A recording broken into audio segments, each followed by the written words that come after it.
Hey, welcome to Dandelion Vineyards. We are currently in our Firehawk Farm vineyard, which is set in McLaren Vale, and this is where we work from. This is our view from our work window. Actually, my desk is over there and everyone else is over there, and then the dog is over there, so we're all here. So Dandelion Vineyards is a relatively young company. We started only about 12 years ago, making wines for the modern palate, wines that are designed around the world of MasterChef. So if chefs put together a dish with lots of colors and flavors and ingredients, this is exactly what we do. However, they're wines that express place and variety really, really well. They're not overpowered by ingredients.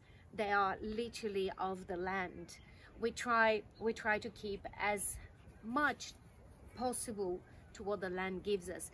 Our Firehawk vineyard is now run as a biodynamic vineyard, and it's really, really important for us to be doing this with our wines and express exactly what the ground and the land gives us.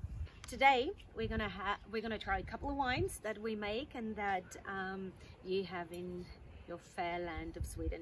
We're gonna try the Lionheart of the Barossa Shiraz and as well the Lion's Roar of the Barossa Cabernet. Okay, let's start. Hopefully everyone has a glass in their hand or a bottle, and we'll pour the beautiful Lionheart of the Barossa. So when we started Dandelion Vineyards, this was our major one, and to be honest, your support in Sweden was our major support as well for Dandelion Vineyards 10 years ago, 12 years ago now. So cheers to that, and let's have a look. So the Lionheart is about presenting the Shiraz from the Barossa itself. So the depth of fruit, the darker fruit as well. But Dandelion style is as well to be very fresh and very aromatic on the nose, with a good amount of oak to complex the wine, and then beautiful tannin structure and weight on the palate.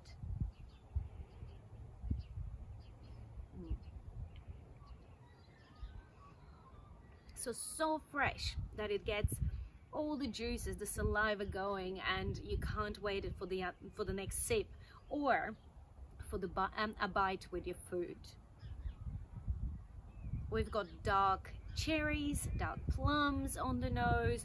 The oak is there and it's present, which Barossa always goes hand in hand. We use French and a little bit of American because the American oak brings that sweetness from the fruit itself.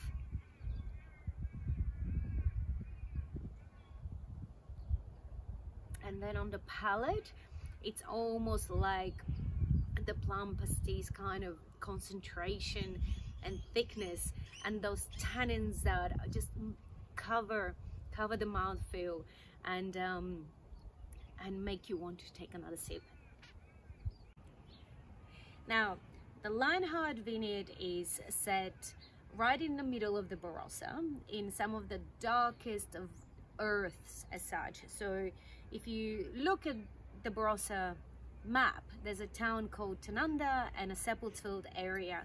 Around there is the true essence of Barossa, because it's not cold, it's not warm, it's not wet, it's not dry. It's literally the mid-center of the Barossa, where it's perfect for our own style as such, because we're not relying on extraordinary conditions to create our wine.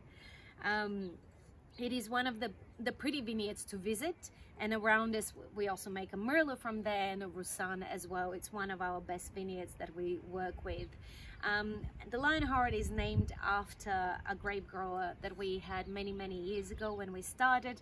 The Lionheart of the Barossa, as such, a 70+ grape grower who was very much loved in the Barossa, who was the heart of Dandelion Vineyards.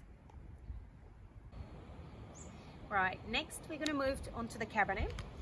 Cabernet from the Barossa is this kind of beautiful range between Bordeaux and Napa Valley. So we've got the weight of the Napa Valley, beautiful kind of concentration, but it's got the elegance of Bordeaux, meaning it's very varietal. It's got those tobacco and cocoa powder kind of tannins. So it's very varietal, very elegant. We use only French oak to this wine because it's so pretty as a wine. We don't want the American oak to be overpowering the nose. So Dandelion Vineyards is all about varietal characters. We want to make sure that we display all the varietal characters together with the regional characters as well. So the Cabernet here has darker fruits, more blackberries, more blueberries on it. And then on the palate, we should find beautiful tannins, really tight tannins, wine that can age for 20 years. So, so deep red purple color, and straight away varietal characters with that pretty, very pretty French oak, but intensity, big intensity. And cassis as well. Palate, really drawing tight, very tight palate. So this is something that would go really well with any meats or cheeses that have more fat in them. So the fat will be covering up the mouthfeel, and the tannin, they work beautifully together because it cuts. It's almost like opposites attract. One of my favorite things to have with this is lamb or goat's cheese, like really like a double brie or camembert. The Lines Row is set only a few meters up the road from the Lionheart itself. It is yet again another grape grower that we've had from the start, and also the nephew of the grower that the Lionheart is made of. Everyone's related in the Barossa. This vineyard is neither old or young. It is of an average age, which means about 30-40 years of age, which is the prime age that the vines are giving us. Tiny little berries, really healthy looking vines, but with the tiny berries, it accentuates the amount of tannins there are and the concentration of the fruit. Very happy to have this, and we've had it from the beginning of Dandelion's life.